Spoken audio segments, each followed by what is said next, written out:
cilantro, garlic, ginger fish. Seasoned with ginger paste, minced onion, garlic salt, and I have this paste that I made, cilantro, garlic, and olive oil that we're gonna season the fish, and we're gonna bake the fish for about 20 minutes, 15-20 minutes about a tablespoon at 350 degrees.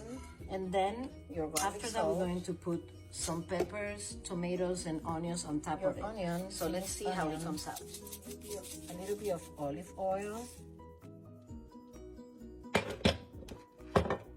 And then we're just going to put this in the oven for about 20 minutes. We're going to marinate your vegetables with olive oil and garlic salt. And it smells delicious. I'm just gonna drop all your vegetables on top of the fish. Okay, now we are going to broil this for about 10 minutes and you are done.